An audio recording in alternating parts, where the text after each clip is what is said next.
Why is JavaScript mainly used for on websites? JavaScript is used for website because it is a scripting language and it can run directly on the browser, and we can make websites dynamic and interactive by JavaScript. Okay, Vaibhav, can you tell the difference between ordered and unordered list in HTML? In ordered list, there will be numbers. Like if we use order list tag, then we get list by serial wise number. But if we use unordered list, then we don't get numbers. Instead of numbers, we will get dot. तो भाई हो गया। तो मैं सोचता था कि projects बनाऊंगा, ये सब बनाऊंगा, उतना इंटरव्यू में नहीं पूछा जाता। इंटरव्यू में हमसे बहुत बेसिक क्वेश्चन पूछते हैं और बहुत डिटेल में जाके पूछते हैं। तो मेरा इंटरव्यू हुआ, ऑनलाइन हुआ, मैं आपको बताता हूँ क्या क्या पूछा गया। खैर मैंने अपना बहुत बेहतर दिया। मैं रेडी नहीं था, मैंने रिवाइज़ नहीं किया था कि ये पढ़ लूँ वो पढ़ लूँ। उन्होंने बोला इंटरव्यू है, मैंने ओके कर दिया, इंटरव्यू हुआ। फिर क्या था बताता हूँ क्या हुआ।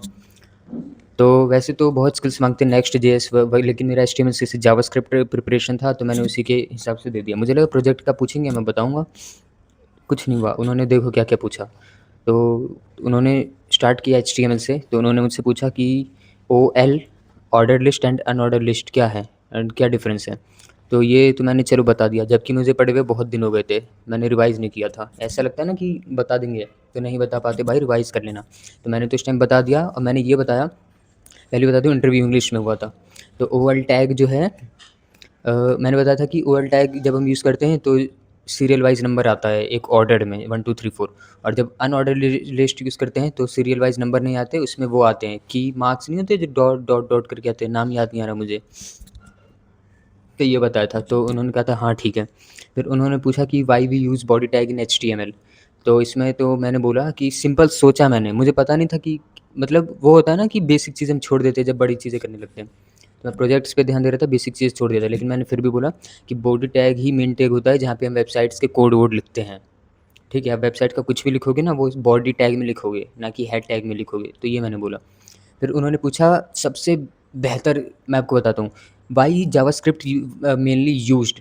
ठीक है, तो मैंने वो आंसर बोला जो मैंने पिछली वीडियो में बताया था, JavaScript is a scripting language. ठीक है, और and it is used to make websites dynamic and interactive. तो इस पे उन्होंने कहा कि वेरी गुड, यानी वो यही एक्सपेक्ट कर रहे थे कि मैं डायनेमिक एंड इंटरेक्टिव बोलूँ। लेकिन ये आंसर दे के मैं फंस गया, क्योंकि उन्होंने नेक्स्ट क्वेश्चन क्या किया पता पता है? उन्होंने पूछा अच्छा तो ये बताओ कि जावास्क्रिप्ट से हम वेबसाइट्स को इंटरेक्टिव कैसे बना सकते हैं। अब आप सोचो कैसे बना सकते हैं।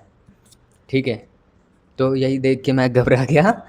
तो फिर मैंने सोचा और मैंने बोला कि क्या बोला था मैंने यार, उन्होंने 16-17 क्वेश्चन पूछे थे, तो लिख तो लिया है मैंने, लेकिन माइंड में रिकॉल नहीं होता आंसर। हाँ, तो मैंने बोला था कि जावास्क्रिप्ट हमें बहुत सारे फीचर्स, प्रॉपर्टीज़, लाइब्रेरीज़ देता है जिससे वेबसाइट्स इंटरेक्टिव बनाते हैं। तो उन्होंने कहा ओके ठीक है, मतलब हाँ, ये आंसर सही था मेरा। फिर उन्होंने पूछा कि double equal to and triple equal to में क्या डिफरेंस है। तो मैंने बता दिया, मुझे पता था। डबल इक्वल टू होता है कि हम सिर्फ लेफ्ट हैंड साइड और राइट हैंड साइड्स की वैल्यू इक्वल होनी चाहिए, फिर मैटर नहीं करता वो कैसे है। लाइक अगर आपने 50 नंबर 50 लिखा है, लाइक लेट 50, ठीक है, और दूसरी राइट हैंड साइड पे आपने स्ट्रिंग के अंदर 50 लिखा है, तो दोनों अलग अलग हैं, पर वैल्यू तो 50 है। तो double equals to true return करेगा। ठीक है, लेकिन जो ट्रिपल इक्वल टू है वो फॉल्स रिटर्न करेगा, क्योंकि triple equal to value equal है ये तो बताता है, प्लस उसके टाइप्स भी बताता है। तो इसमें क्यों फॉल्स रिटर्न करेगा, क्योंकि एक है नंबर, दूसरा स्ट्रिंग टाइप।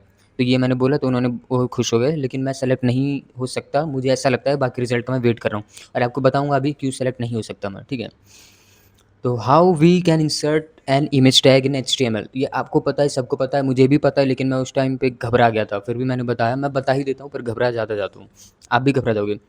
क्या बोलता मैं कि इमेज टैग का यूज़ करके हम इमेज इंसर्ट कर सकते हैं। मैंने यही बोला कि we can insert image by using insert tag in HTML। ठीक है, जैसे क्या होता है, जैसे IMG लिख के मैं एंटर मार देता हूँ। ठीक है, तो एंटर मत मारो, आप खुद से लिखो ताकि पूरा हमें नॉलेज रहे क्या लिख रहे हैं। फिर उन्होंने पूछा कि इमेज में हम क्या यूज़ करते हैं। इमेज के अंदर भी तो एट्रीब्यूट्स होते हैं कि ऑल्ट ऑल्ट में हम कोई नाम दे देते हैं। फिर हम क्या इमेज में है ना, तो मैंने 2 एट्रीब्यूट्स बता दिए थे, तो ये भी ठीक था। फिर उसने पूछा कि व्हाट इज़ हेड टैग, है ना। Head tag. और हेड टैग में क्या होता है, तो हेड टैग तो मैंने बता दिया कि हेड टैग ये बॉडी के ऊपर का पार्ट होता है, और इसमें हम जो लिखते हैं वो वेबसाइट्स पे शो नहीं होता। मैंने बस इतना बोला जो कि सही है, क्योंकि आप कभी एचटीएमएल बनाओगे तो हेड में क्या लिखोगे, वो लिखोगे जो वेबसाइट पे शो नहीं होता। इसमें मेटा टैग, मेटा डेटा होता है जहाँ हम एसईओ के लिए यूज़ करते हैं। तो इतना नहीं बोला मैंने, स्टार्टिंग के 2 लाइन बोले थे। फिर उन्होंने पूछा एट्रीब्यूट्स क्या होते हैं, तो मैंने बताया एट्रीब्यूट्स होता है हम किसी एक चीज़ को, जैसे एक डिव को हम अलग अलग चीज़ दे के डिफाइन कर सकते हैं, जैसे आईडी, क्लास, ठीक है। तो मैंने यही 2 बोला। फिर नेक्स्ट क्वेश्चन उन्होंने सिंपल से पूछा कलर प्रॉपर्टी क्या है, तो ये तो मैंने हंसते हुए बोला कि कलर प्रॉपर्टी है, हम रंग देते हैं। उन्होंने कहा ठीक है।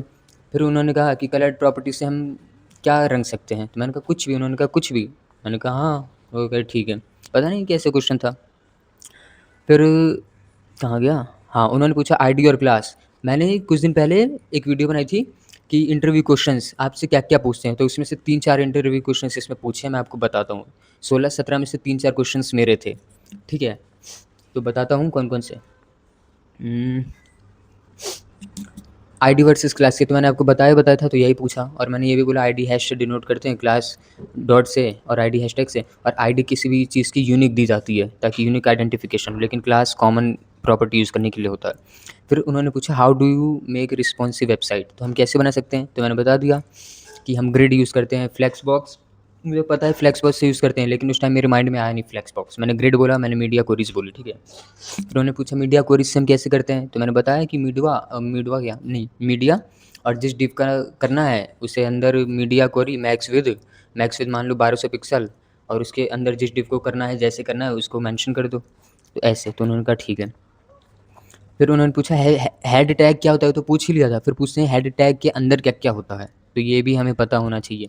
हेड टैग के अंदर बहुत सारी चीज़ें होती हैं, मेटा टैग, मेटा डेटा, ताकि वेबसाइट रिस्पॉन्सिव हो, और भी कुछ होता है, व्यू पोर्ट। तो मेरे मन में सिर्फ मेटा टैग, मेटा डेटा आया था, व्यू पोर्ट ये सब कुछ नहीं आया था, डिवाइस फिट, ठीक है। तो ये एक मेरी मिस्टेक थी, मैं नर्वस हो गया था, इसलिए मैंने प्रिपरेशन की नहीं, मैं बैठ गया इंटरव्यू के लिए, वो भी समझते हो ना ऑनलाइन। तो हालत ख़राब मेरी, जबकि हमें हर चीज़ में एक्सपीरियंस होना चाहिए। खैर, अभी मेरा टारगेट है नहीं इंटरव्यू प्रिपरेशन के लिए, मैं अभी सीखने पे दे रहा हूँ, ठीक है। अभी मैं रिएक्ट एंड नोड जेएस सीख रहा हूँ, जावास्क्रिप्ट ख़त्म कर चुका हूँ, प्रोजेक्ट्स बिल्ड कर रहा हूँ। तो अभी मैं इंटरव्यू तैयारी नहीं कर रहा, लेकिन मैं फिर भी दे रहा हूँ इंटरव्यू, ताकि एक्सपीरियंस बने। अब मैंने दिया तो मुझे पता लगा ना क्या क्या पूछा गया, तो आप भी ट्राई करो।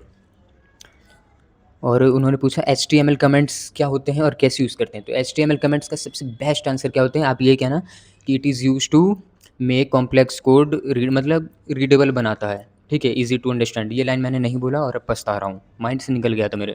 तो HTML कमेंट तो ठीक है, ये बताना। और कैसे यूज़ करते हैं, तो मैं इसमें कन्फ्यूज़ हो गया।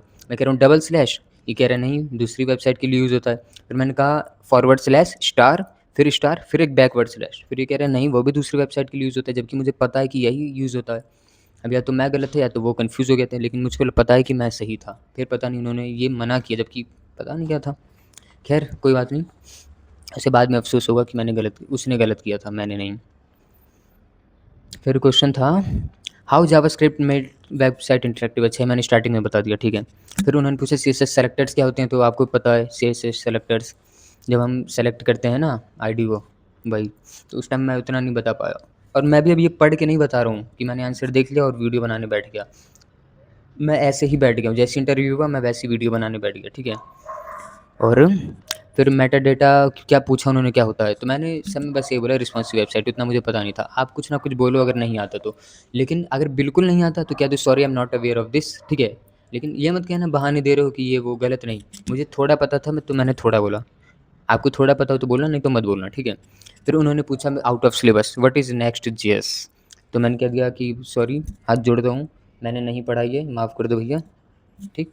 फिर उसने पूछा कि सिमेंटिक टैग क्या होते हैं HTML में, फिर उसने पूछा सिमेंटिक टैग्स वही होते हैं जो डिव्स, जैसे आप डिव्स के नाम देते हो, डिव देते हो, डिव, लेकिन डिव्स के नाम ना देके हम उनके डिव ना देके हम डिव के अंदर के नाम भी देते हैं, जैसे मेन टैग, फुटर, हेडर, बगल में होता ना साइड बार होता होगा, तो ये सभी है semantic tags. And what is tags in, हाँ ये क्वेश्चन मेरा दिमाग ख़राब कर गया। What is tag in HTML and why we use, तो टैग आपको भी पता है, image tag, audio tag, video tag, और भी BR टैग होते हैं, ये सब मैंने बोला वहाँ पे। BR टैग, ठीक है, for entering next line, HR tag for horizontal line. तो ये तो उसने कहा कि ठीक है तो एग्जाम्पल है, पर टैग्स क्या होते हैं, तो इसमें मैं घबरा गया। पर मैंने बोला कि टैग्स होते हैं क्या, तो बोला था मैंने, क्या बोला था कि टैग्स, ठीक है चलो मैंने कुछ भी बोला हो, लेकिन आप समझ गए ना कैसे तैयारी करनी है। आप जो पढ़ रहे हो ये नहीं कि प्रोजेक्ट ही बनाओ, आप डिटेल में पढ़ो कि ये क्यों लिखा है, इसका क्या यूज़ है और वो क्या है। आप कुछ भी पढ़ रहे हो, आप उसका डेफिनेशन पढ़ो क्या है, एग्जाम्पल पढ़ो और कैसे काम करता है, ये तीन चीज़ पढ़ो, ठीक है। क्योंकि एज अ फ्रेशर वो हमसे बहुत कुछ एक्सपेक्ट नहीं करता, वो हमें बेसिक चीज़ एक्सपेक्ट करता है कि हमें आना चाहिए, यूज़ केस आना चाहिए। बाकी कंपनी में वो हमें सिखाएगा ही कैसे होता है, ठीक है। तो सब्सक्राइब कर लो, और भी interview, jobs, internships and guiding video sorry and projects related video लाता रहता हूँ। और मैं कुछ पढ़ाई के वीडियो लाऊंगा, क्योंकि मैंने अपनी क्लास में बच्चों से सुना है, उन्हें होते ना, मैं बीसी कर रहा हूँ, तो वो है कोई आर्ट्स से है कोई कॉमर्स से है, तो उन्हें समझ नहीं आता न्यूमेरिकल मेथड से, मैथमेटिक्स से, और भी बहुत कुछ है। तो उन्हें मैथ के होता है Gauss Seidel method, elimination method, बहुत सारे मेथड्स हैं, है ना, तो उन्हें समझ नहीं आता। तो मैंने सोचा कि मैं उन्हीं से रिलेटेड तो वीडियो बनाता हूँ, तो नेक्स्ट वीडियो इन पे भी लाया जाए, ठीक है। बाकी सब्सक्राइब कर लो, थैंक यू।